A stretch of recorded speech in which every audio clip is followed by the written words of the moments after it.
Hello everyone. आज हम solve करेंगे स्पाइरल मैट्रिक्स 3। बट इससे पहले I would recommend you solve spiral matrix 1 अगर वो नहीं किया है तो इसमें हमें क्या गिवन है, इसमें हमें स्टार्टिंग सेल गिवन होगा और एक स्टार्टिंग कॉलम गिवन होगा। बेसिकली हमें एक स्टार्टिंग सेल गिवन है। सो फॉर एग्जांपल इस वाले एग्जांपल में 1,4 गिवन है। सो हम 1,4 से स्टार्ट कर रहे हैं एंड देन हम मूव करेंगे स्पाइरल फैशन। मूव करते हुए पहले हम जाएंगे, जैसे फिगर में दिख रहा है, पहले हम जाएंगे राइट साइड में, फिर जाएंगे डाउन, फिर जाएंगे लेफ्ट एंड देन जाएंगे अप एंड फिर इसी फैशन में हम कंटिन्यू करते जाएंगे। इस क्वेश्चन में एक कैच किया है कि we are allowed to walk outside the grid but may return to the grid boundary later. So हम इस पैरेलल पाथ में ट्रेवर्स करेंगे और हो सकता है ट्रेवर्स करते करते हम ग्रिड के बाहर चले जाए, बट कोई दिक्कत नहीं, हम फिर भी ट्रेवर्स करते जाएंगे सेम डायरेक्शन में। और जब हम ट्रेवर्स करेंगे तो फिर वापस ग्रिड में एंटर कर जाएंगे। जैसे देख सकते हैं यहाँ पे कि इस पाथ को फॉलो करते करते हम ग्रिड के बाहर तो जा रहे हैं बट फिर हम ग्रिड के अंदर आ जा रहे हैं। तो हमें ये स्पाइरल पाथ तब तक ट्रेवर्स करना है जब तक कि हम सारे एलिमेंट को विजिट न कर ले। और हमें रिटर्न क्या करना है, हमें रिटर्न करना है एक एरे जिसमें जिस जिस ऑर्डर में हमने ग्रिड के सेल्स को विजिट किया है उसी ऑर्डर में अ, उसी ऑर्डर को रिटर्न करना है हमें। तो ये क्वेश्चन करेंगे कैसे। लेट्स से हमारे ये स्टार्टिंग पोजीशन है। अब देखो स्टार्टिंग पोजीशन से हम कितना गए, हम गए एक डायरेक्शन गए, पहले हमने गए एक स्टेप गए राइट में, फिर एक स्टेप हम गए डाउन। ठीक है, इसको क्लिक करिए।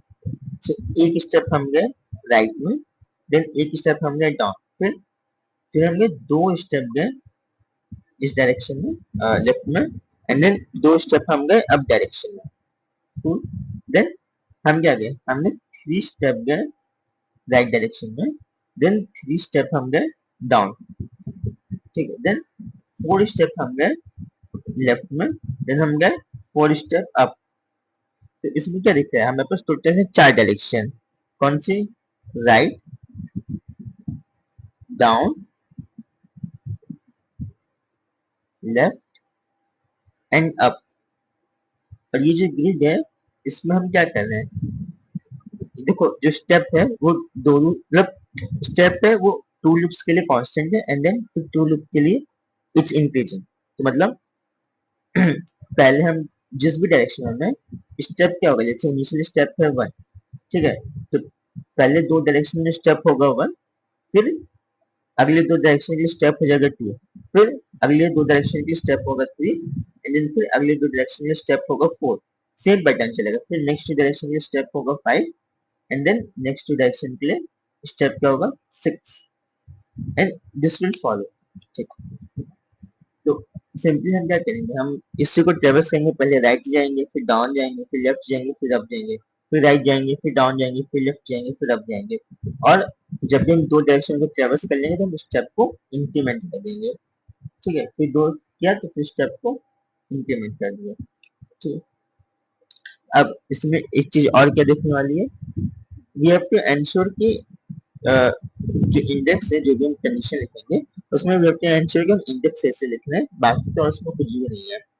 और हमें कैसे पता चलेगा कि हम जो सारे के सारे,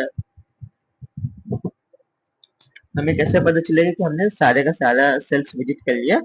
तो हमें क्या रिटर्न करना है, हमें इस क्वेश्चन में रिटर्न करना है एक वेक्टर ऑफ वेक्टर।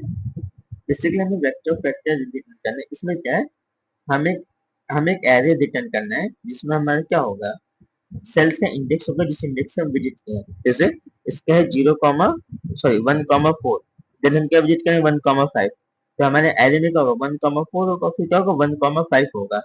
तो जितने सेल्स होंगे, जैसे यहाँ पे कितने सेल्स हैं, नंबर ऑफ सेल्स क्या है, रो टाइम्स कॉलम,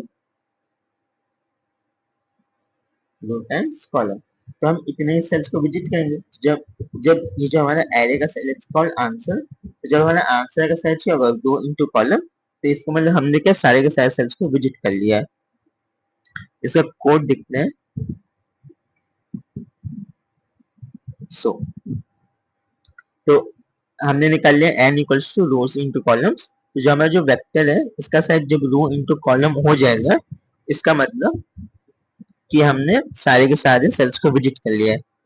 और तो हम क्या करेंगे, हम एक काउंट बना लिए हैं, जब भी हम एरे में कुछ एलिमेंट पुश करेंगे तो हम काउंट के इंक्रीमेंट कर देंगे, एंड देन जब काउंट की वैल्यू रो इनटू कॉलम हो जाएगी तो इसका मतलब हम सारे के सारे सेल्स को विजिट कर लिए हैं। इनिशियली हमने पुश कर दिया स्टार्टिंग इंडेक्स, ठीक है। अब एक एक स्टेप से हमें इंक्रीज होना है, तो स्टेप यहाँ पे 0 डिफाइन किया एंड यहाँ पे स्टेप हो गया 1, ठीक है। फिर अगले 2 डायरेक्शन के लिए स्टेप 1 ही रहेगा एंड देन स्टेप होगा इंक्रीमेंट, ठीक है। फिर अगले 2 डायरेक्शन के लिए स्टेप होगा से एंड देन यहाँ पे स्टेप हो जाएगा इंक्रीमेंट, ठीक है। तो हर 2 डायरेक्शन में स्टेप क्या होगा, इंक्रीमेंट होगा। अब इसके बाद क्या है, हम पहले जाने राइट डायरेक्शन में, राइट डायरेक्शन में यानी कि रो तो सेम है बट कॉलम इंक्रीमेंट होगा। तो यहाँ पे आई तो तुम्हारे सेम है, बट जो तुम्हारा जे होगा क्या होगा, जे से स्टार्ट होगा, जाएंगे जे प्लस स्टेप तक, ठीक है। फिर सेम इसके बाद हम जाएंगे, इस बाद हम नीचे जाएंगे, तो नीचे जाएंगे इसका मतलब क्या, कॉलम सेम है रो इंक्रीमेंट होगा। तो यहाँ पे क्या, कॉलम सेम है हमारा बट रो होगा वो क्या होगा, इंक्रीमेंट होगा, ठीक है। फिर तुम्हारा क्या होगा, फिर तुम्हारा रो सेम रहेगा, कॉलम डिक्रीमेंट होगा, तो यहाँ पे ये चीज हो रही है। एंड देन हम जाएंगे अप डायरेक्शन में, तो अप में जाएंगे तो क्या होगा, कॉलम तो वही रहेगा बट रो हमारा को क्या होगा, डिक्रीमेंट होगा, सिंपल। तो यहाँ फॉर लूप चलेगा एंड देन हम उसमें अपने जो इंडेक्स है उसको सेटल अप कर देंगे। और ये भी बात ध्यान वाली कि हम हमेशा जब एक लूप से एग्जिट करेंगे तो ये तो जितने स्टेप होगा होगा, जैसे यहाँ पे हम जा रहे थे किधर, राइट डायरेक्शन में जा रहे थे, बट यहाँ पे क्या मतलब है इस चीज का, कि हम आई को इंक्रीमेंट कर रहे हैं। तो लेट्स से मैं यहाँ पे लिख देता हूँ कि 1 2 3 4 है, ठीक है। तो जब हम यहाँ से गए तो हमने इसको इंक्रीमेंट कर, इसको इंक्लूड कर लिया हमने एरे में। अब हमारा नेक्स्ट एलिमेंट क्या है, ये है। तो जे तो चलो ठीक है, जे तो हमारा जे तो हमारा यहाँ पॉइंट कर रहा है, बट अभी हमारा आई था वो यहाँ पे पॉइंट कर रहा था, तो हम इस आई को भी इंक्रीमेंट कर दिए ताकि हम इस एलिमेंट को दोबारा ना इंक्लूड करें। इसी तरह चालू के लिए केस होगा, तो यहाँ पे आई इंक्रीमेंट होगा, इधर जे डिक्रीमेंट होगा, इधर आई डिक्रीमेंट होगा, उधर जे इंक्रीमेंट होगा, एंड देन फाइनली हम आंसर को रिटर्न कर देंगे।